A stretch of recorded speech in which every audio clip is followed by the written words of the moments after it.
Rosa Maria Murtinho, é uma grande honra e um prazer estar aqui na tua casa para bater um papo sobre você e falar sobre a tua carreira. Muito obrigado. De nada. Foi um prazer receber vocês. Rosa, vamos começar falando sobre esse tempo aí de carreira que você tem. Você está completando esse ano Bodas de Diamante. Tem. E eu gostaria... muito tempo. Comecei no Amador, né? Uhum. E o que eu quero saber de você é como se faz para lapidar o diamante Rosa Maria Murtinho. Eu vou aos poucos. Eu não tenho nada pensado antes, porque antes de tudo eu quero ver o texto, que é a coisa mais importante para o ator. É alguém que ficou no computador escrevendo uma história. Eu quero saber essa história. E da história que ele escreve, aí eu vou vendo como é que eu posso fazer aquilo. Primeiro eu quero entender, eu quero analisar o texto, quero saber o que ele quis dizer com aquilo, o que ele quis passar para o público, porque eu não sou autora.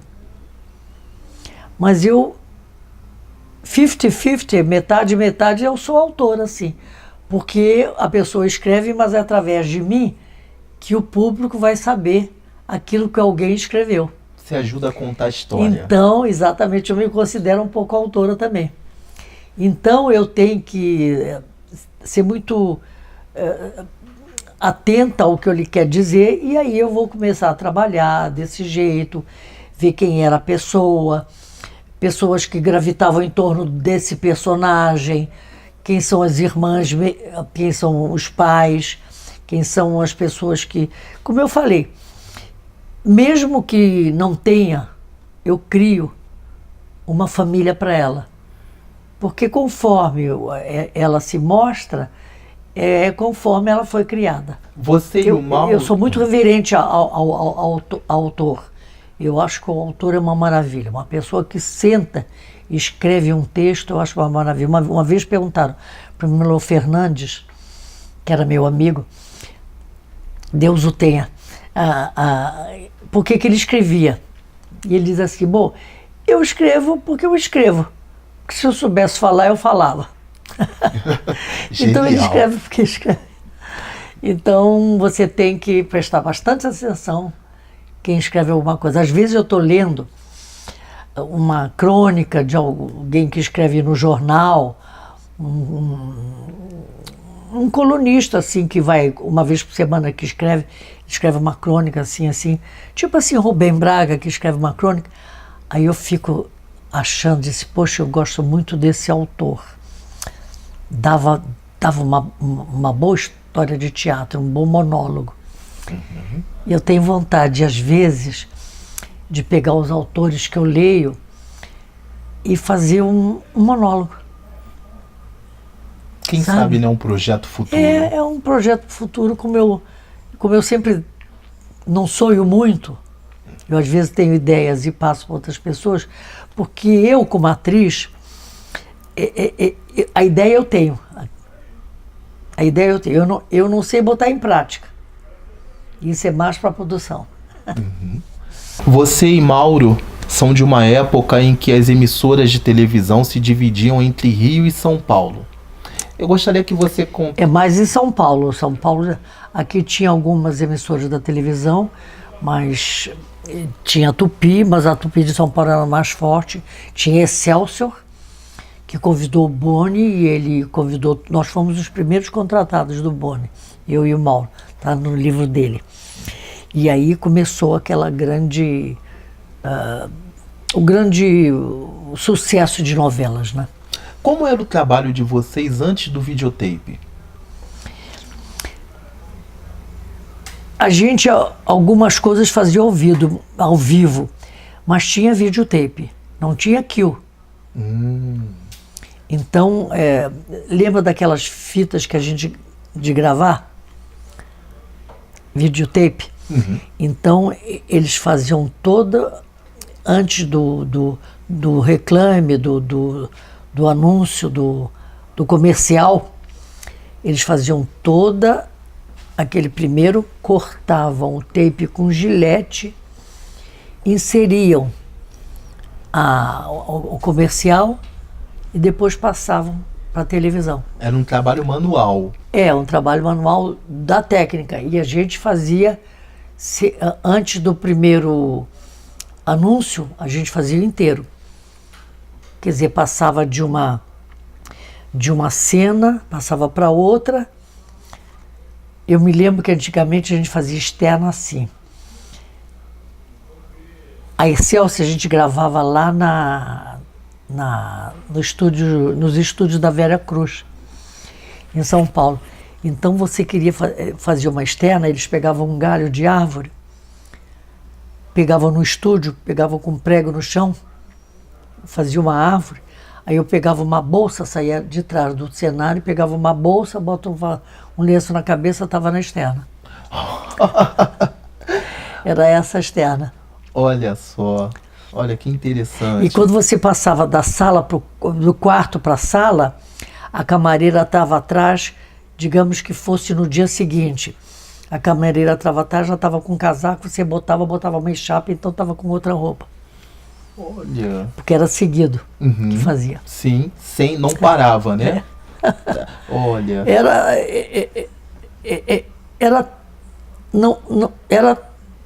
Não é que fosse mais fácil, mas era menos trabalhoso. Entendo. Era quase um teatro telegravado. A gente ensaiava, fazia, e não tinha essa coisa de kill, você erra na frase, no meio da frase, você pode errar, para, e você continua a frase e dá a impressão que você está falando a frase inteira de uma só vez. Hoje em dia a técnica está maravilhosa. Eu acho que a técnica está uma coisa maravilhosa, por isso que eu acho uma pena. Me disseram outro dia, você tem medo de morrer? Eu falei, eu tenho, morro de medo de morrer. E depois eu acho uma chatice não estar aqui no ano 3000. Você imaginou que vai ser de técnica no ano 3000? Pois é. Eu acho que transposição de um lado para não vai ter. Digamos que tivesse.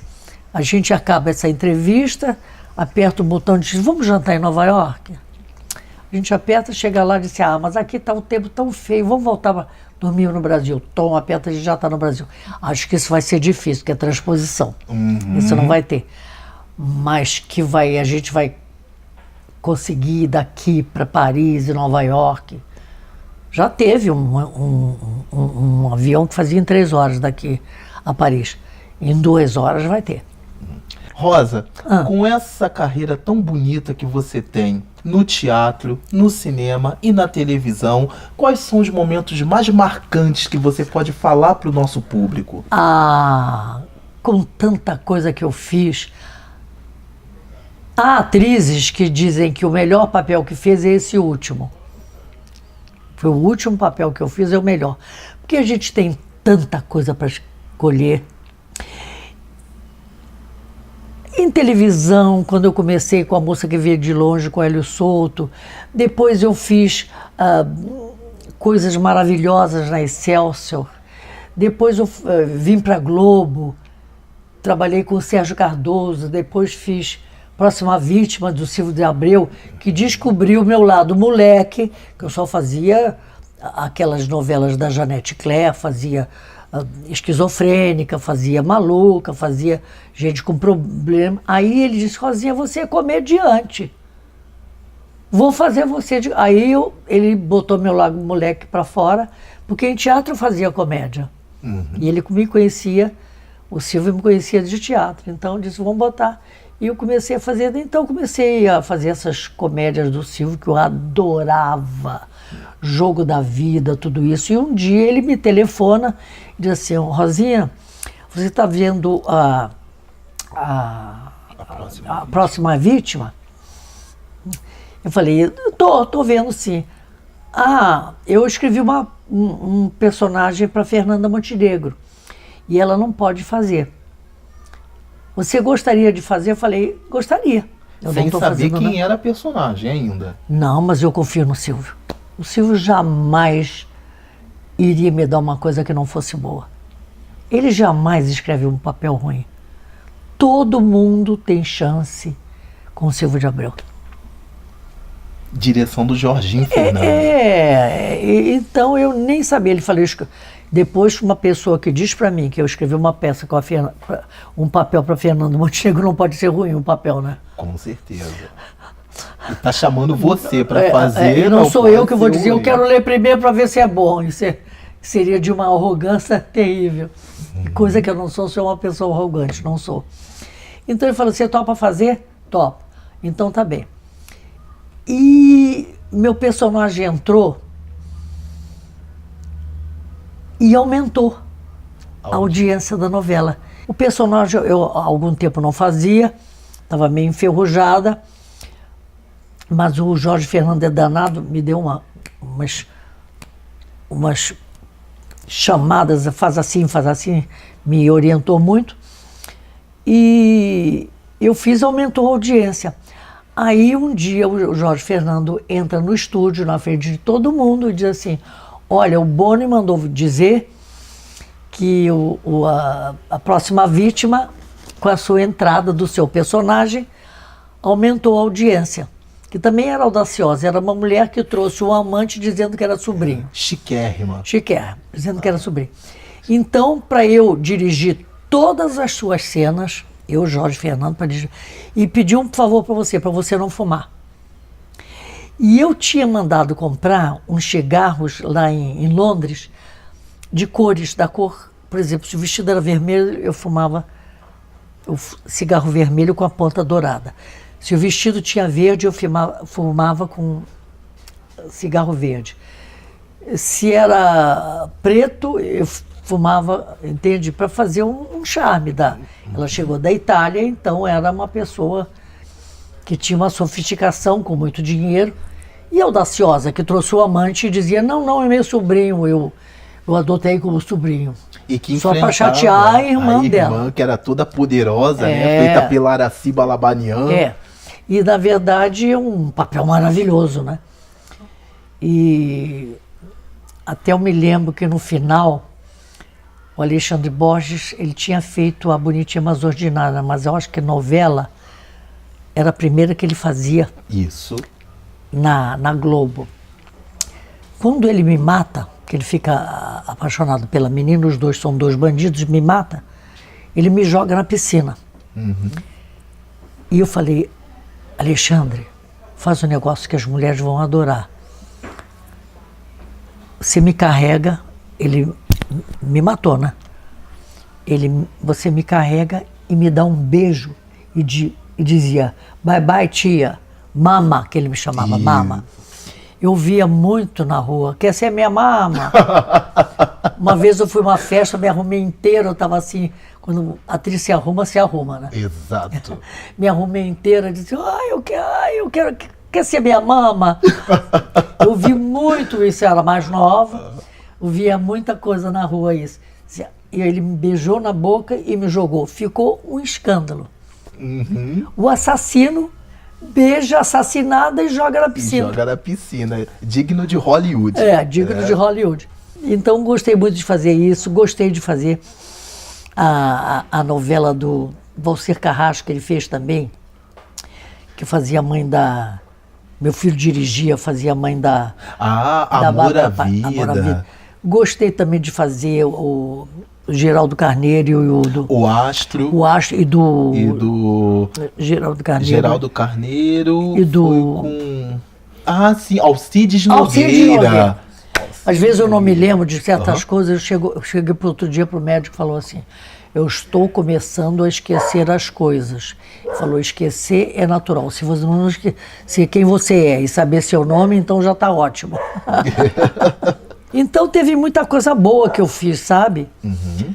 Teve muita coisa boa. Eu fiz também um princípio de uma novela eu adorava fazer da Janete Claire, né? Uhum. Fiz também um princípio de uma novela do Gilberto Braga. Eu fiz os primeiros 7 capítulos. E jamais esquecendo o Silvio de Abreu, que é imbatível para escrever farsa, né? Uhum. Porque a farsa não é nem comédia e nem chanchada. É farsa. Então é um outro tipo de de autoria. E o Silvio de Abreu sabe fazer, faça. É o que se chama em Hollywood screwball comedy, comédia aloprada. Vamos falar agora um pouco sobre o seu documentário do Mauro? Vamos. O Cravo e a Rosa. É um documentário que fala sobre os 60 anos de carreira de Rosa Maria Murtinho e Mauro Mendonça e mescla, né, o relacionamento do casal.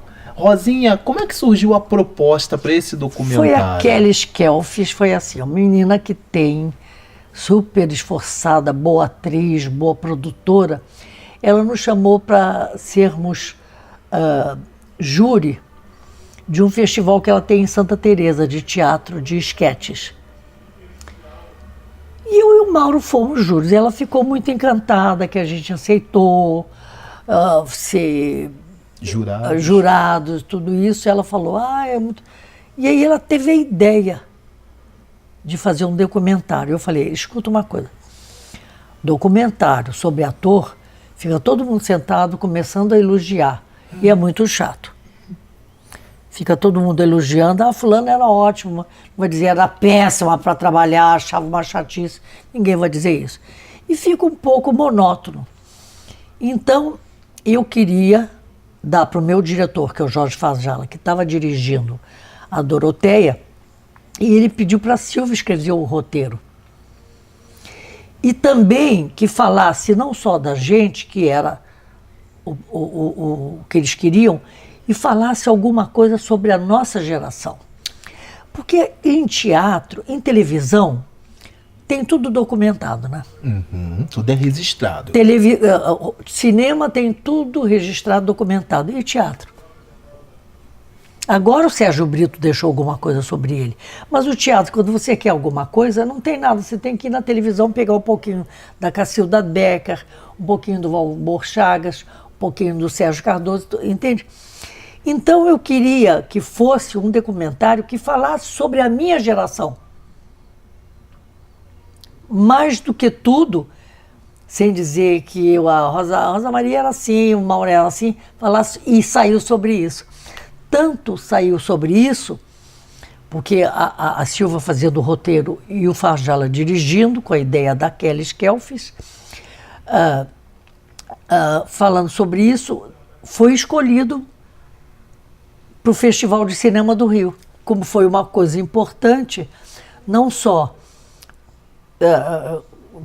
uma homenagem que fizeram, e é muito bom receber a homenagem em vida, né?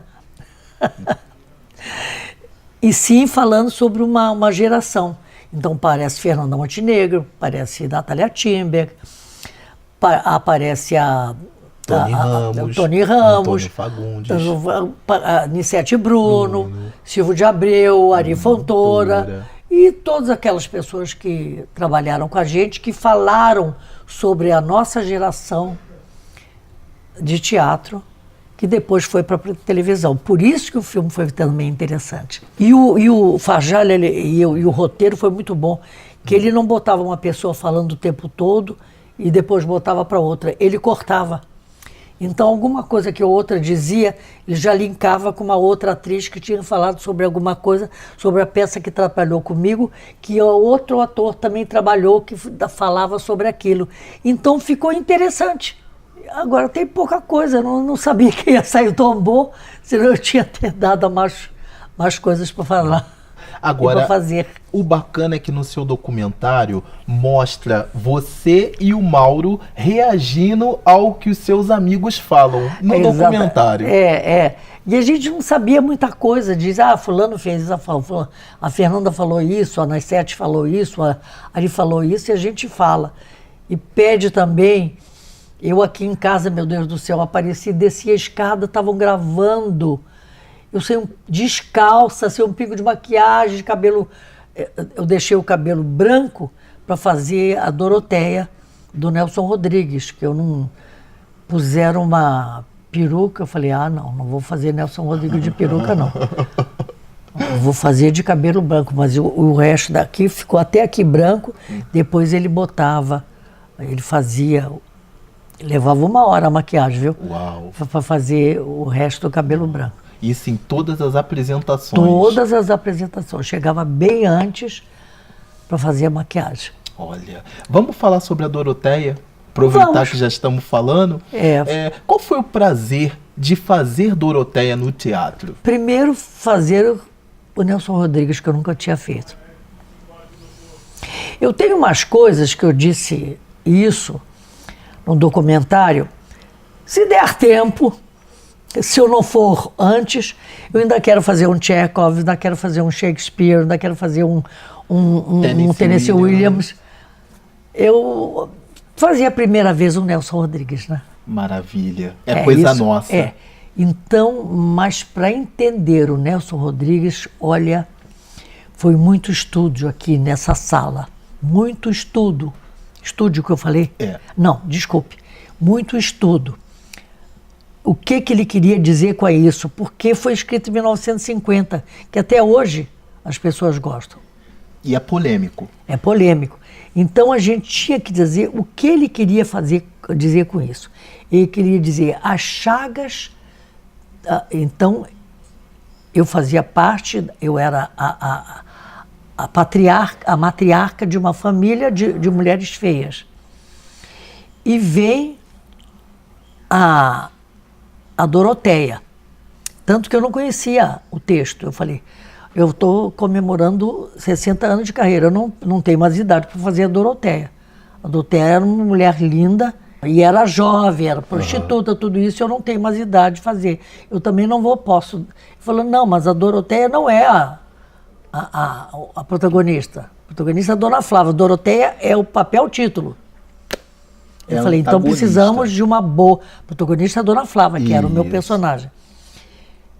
Aí eu falei, então vamos fazer testes para botar uma boa Doroteia. Aí, quando a Letícia leu, foi um escândalo.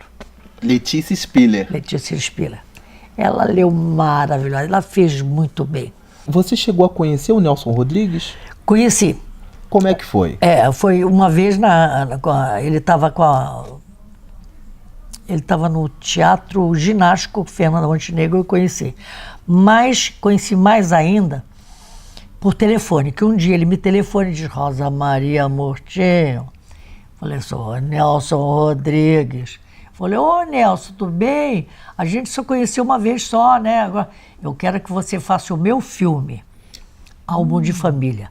Você tem 3 filhos homens, né? Eu falei, 3. Isso é muito bom pro filme. O diretor vai aí entregar o script e vai aí te conhecer tudo isso. Falei, muito bem. Aí eu falei pro Maurinho, Maurinho, pega lá em cima e vê na minha estante obras do Nelson Rodrigues, vê teatro. Eu quero ver, né? E fui ler Doroteia. Achei que tinha tudo a ver com uma mulher que tinha 3 filhos homens. Pois bem, o diretor não me quis. Chamou outra atriz que tinha filhas mulheres. E até hoje eu estou esperando o telefone do Nelson Rodrigues, do diretor, dizendo, olha, foi escolhida outra pessoa. Assim, eu ia dizer, tá ok, tudo bem. Isso acontece, né? Mas ninguém me deu uma satisfação. Não deram, não falaram. E que é muito comum, o que é muito chato. Sim. O que é muito comum, e às vezes de produção, você convida e depois você não desconvida. Pensa... E é muito comum você escolher uma pessoa e depois optar por outra. Claro. Você não pode... Quando você já avisa a pessoa, né? Já convida a convida, pessoa não, e conversou com o meu empresário, falou de dinheiro, de tudo isso, depois resolveram por outra atriz, que é uma coisa que eu também já fiz muito papel que resolveram para outra atriz e deram para mim. Então você tem que entender isso. Agora fui convidada para fazer o filme do Vereza. Olha que beleza, conta um pouquinho. É um papel maravilhoso que ele escolheu para mim. Carlos Vereza. Como o Silvio de Abreu fazia, escrevia para mim. Então o Vereza escreveu, então vou fazer esse filme agora em julho. Tenho também, é uma coisa estranha, quanto mais eu fico mais velha, mais convite eu tenho. Porque você eu agora tive 3 convites para fazer peça. o Rick Garcia para voltar a fazer a Isaurinha Garcia. Agora vão fazer 3 Isaurinhas. A menina, a mocinha e a idosa. Eu falei, eu faço se eu fizer, antes de escolher, só se fizer a idosa, porque é muito grande. E também, atualmente, estão fazendo, ele quer intervalo, tudo isso, então vamos fazer. Tem uma novela que o Chaim, uma peça que o Chaim me chamou também, Quarta-feira lá em casa, Sem Falta, que a Beatriz Segal fez com a Miriam Pires. Isso. E agora eu tenho uma outra peça que me convidaram, que eu não me lembro o nome e não me mandaram ainda o script. Então estou achando que ficar velha é boa em teatro. Você é maravilhosa, né? Todos querem Rosa Maria Murtinho. Todos então... não. Mas engraçado que eu tenho mais convite agora, quando eu fiquei idosa, do que tinha quando eu era mais moça. Você falou sobre Isaurinha Garcia. Né? Isaurinha Garcia foi um mito do rádio. Do rádio em São Paulo, mais conhecido em São Paulo. Isso. Então, quanto mais parecido, atualmente, melhor. E eu me lembro que eu recebi umas críticas, é um pouco de clone, tá bem, tudo isso. E também eu não sou uma cantora, também tem isso. Eu sou uma atriz que canta, porque eu não sou cantora. O que é diferente de uma cantora que representa. Existem aí várias pessoas querendo ser artistas e tal, né? O que você acha dessa geração agora que está emplacando na carreira como ator, como atriz? Bom, quando me perguntam, eu falo. Quando não me perguntam nada, eu não vou me meter, porque nessa geração, como em toda geração que trabalha com o ego, tem os arrogantes, os que se acham, e tem os que perguntam como é que você fazia, como é que você estuda o seu papel, como é que você faz tudo isso. Então tem os dois lados. Tem os dois. Tem o que está realmente interessado em fazer uma carreira, em saber como os atores veteranos trabalham, e estão interessados em ser só capa de revista. Então tem de tudo.